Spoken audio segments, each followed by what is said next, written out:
বিয়ের প্রথম রাতেই জানতে পারি আমি সন্তান সম্ভবা। নিঃসন্দেহে রাজু ভাইয়ার সন্তান আমার গর্ভে বেড়ে উঠছে। অথচ ঘণ্টাখানিক পূর্বেই আমি ৩ কবুল পরে আমার পরিবারের ঠিক করা পাত্রকে বিয়ে করি। এই খবরটা এখন জানাজানি হয়ে গেলে এই দুনিয়াটা আমার নরক হয়ে উঠবে।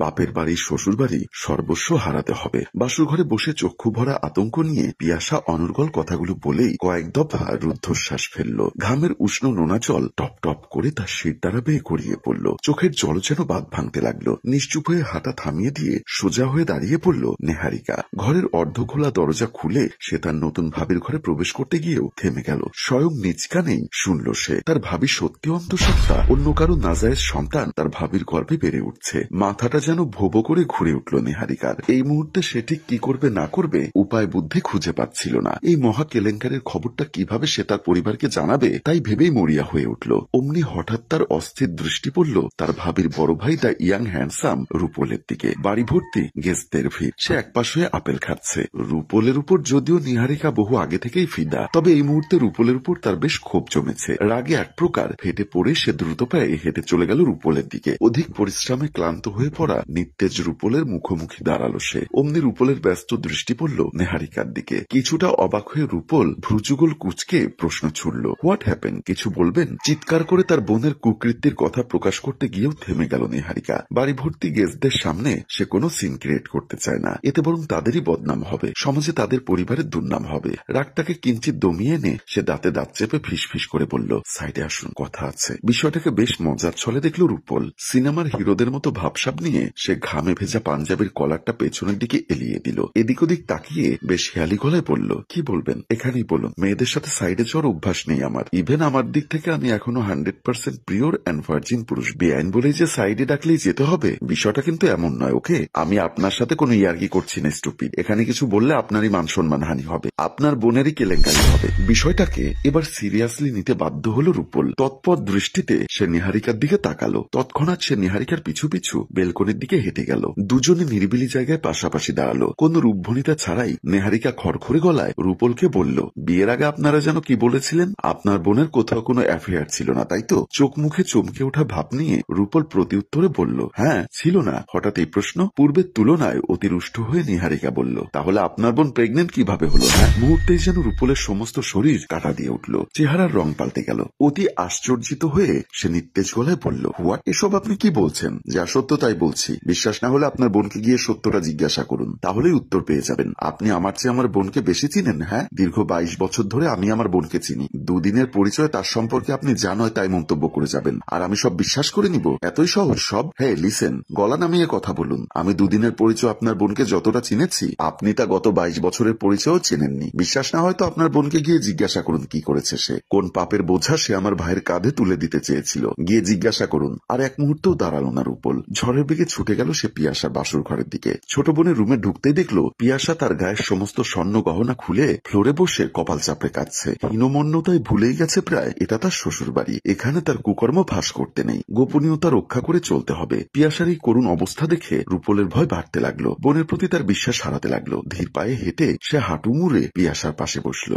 শুকনো গলায় বলল, কি হয়েছে তোর? হ্যাঁ, কাঁদছিস কেন তুই? ভরসার জায়গা খুঁজে পেয়ে পিয়াসা অমনি রূপলকে জড়িয়ে ধরলো। হাউমাউ করে কেঁদে বলল, বিশাল বড় ভুল হয়ে গেছে আমার ভাই, প্লিজ আমাকে মাফ করে দে। আমি তোর পায়ে পড়ি ভাই। কি হয়েছে আগে তো বল, আমি হয়তো মা হতে চলেছি ভাই। অমনি পিয়াসাকে ছেড়ে 1 ফুট দূরে ছিটকে গেল রূপল। হতবাক দৃষ্টিতে সে পিয়াসার দিকে তাকালো। মাথা কাজ করা তার বন্ধ করে দিল। দিশেহারা হয়ে গেল সে। অবিশ্বাস্য গলায় বলল, এসব তুই কি বলছিস পিয়াসা? তুই মা হতে চলেছিস মানে? মাথা খারাপ হয়ে গেছে তোর? হাত জোর করে ডুকরে কেঁদে পিয়াসা বলল, আমাকে মাফ করে দিস ভাই, প্লিজ আমাকে মাফ করে দিস। আমি তোদের ঠকিয়েছি। বাকরুদ্ধ হয়ে গেল রূপল। বিশৃঙ্খল ভাবে শ্বাস ফেলতে লাগলো। ঘামে জবজবে হয়ে উঠল তার সমস্ত দেহ।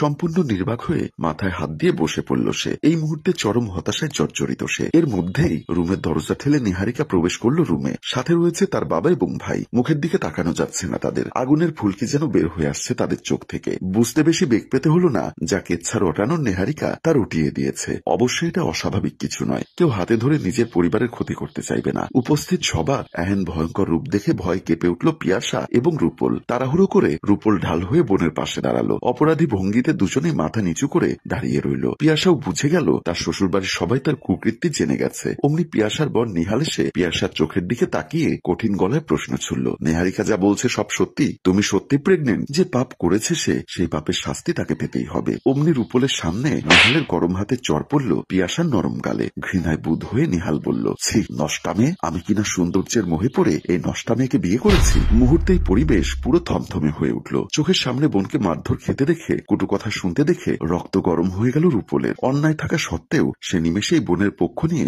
রাগী রূপ ধারণ করল। পিয়াসাকে সামনে থেকে সরিয়ে নেহালের মুখোমুখি দাঁড়ালো। দাঁতে দাঁত চেপে বলল, কোন সাহসে আপনি আমার বোনের গায়ে হাত তুললেন? হ্যাঁ, আমার বোন যে অন্যায় করেছে তার শাস্তি আমরা তাকে দিব, আপনি বা আপনারা নন। অমনি তেলে বেগুনে জ্বলে উঠল নেহাল এবং তার বাবা। তেরে এসে নেহালের বাবা রূপলকে কিছু বলার পূর্বেই নেহাল মেজাজ হারিয়ে রূপলকে বলল, চোরের মায়ের বড় গলা না, চুরির উপরে সিনা চুরি। তোর বোন কি শুধু অন্যায় করেছে রে? তোর বোন তো পাপ করেছে, পাপ। নষ্টা মেয়ে একটা, বিয়ের আগে অবৈধ সম্পর্কে জড়িয়েছে, বাচ্চাও পেটে এসে গেছে। তোর কি মনে হয় হ্যাঁ এই কলঙ্কিত মেয়ে নিয়ে আমি সংসার করব? ভাগ্যিস আমার বোনটা সব শুনে নিয়েছিল, নয়তো এই নাজায়েজ বাচ্চাকে আমার বলে চালিয়ে দিত। নেহালের বাবা আশরাফ শিকদার নেহালকে থামিয়ে রকচটা গলায় রূপলকে বলল, নিয়ে যাও তোমার বোনকে এই বাড়ি থেকে। কয়েকদিনের মধ্যেই ডিভোর্স পেপার তোমাদের বাড়িতে পৌঁছে যাবে। তোমার এই দুশ্চরিত্রা বোনের জন্য আমার নির্দোষ ছেলেটার জীবনেও একটা দাগ পড়ে গেল। নেহায়েত ভদ্রবাড়ির লোক বলে আমরা তোমাদের এমনি এমনি ছেড়ে দিচ্ছি ওকে, নয়তো হাতাহাতি হয়ে যেত, এখানে পুলিশ কেস হয়ে যেত। তবে আমরাও বসে থাকার পাত্র নয়, মানহানির মামলা করব তোমাদের নামে। সব অপমান নীরবে সহ্য করে নিল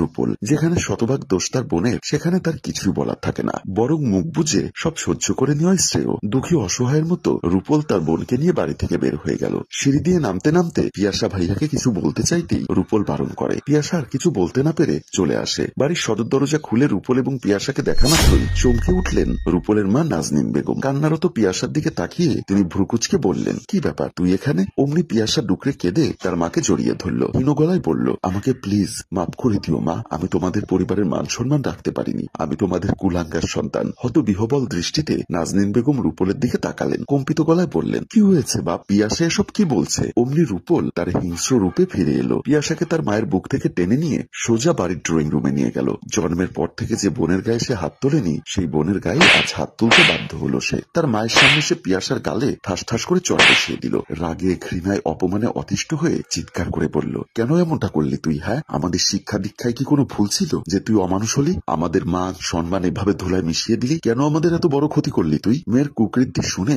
সঙ্গে সঙ্গে জ্ঞান হারালেন নাজনীন বেগম। নাজনীন বেগমের এই অসহনশীল অবস্থা দেখে পিয়াসা নিজেও জ্ঞান হারিয়ে বসলো। মা মেয়েকে নিয়ে টানাটানি লেগে গেল। আর এখানেই গল্পের সব টুইস্ট ধোঁয়াশা রেখে আমাদের গল্প শেষ হয়। সম্মানিত ভিউয়ার্স, আসলে বাচ্চাটা কার, যার জন্য বিয়ের দিনই মেয়েটির শ্বশুরবাড়ি থেকে চলে আসতে হলো? মেয়েটির সাথে যার সম্পর্ক, সে কি গ্রহণ করবে? সবটা জানতে কমেন্ট করুন দ্বিতীয় পর্বের জন্য। গল্পটির ভাবনা ও পরিচালনায় হাসিম রাজু, চিত্রগ্রহণ শিহাব ও শাকিল, প্রযোজনায় মঞ্জুর মোর্শেদ, মিউজিক প্লাস।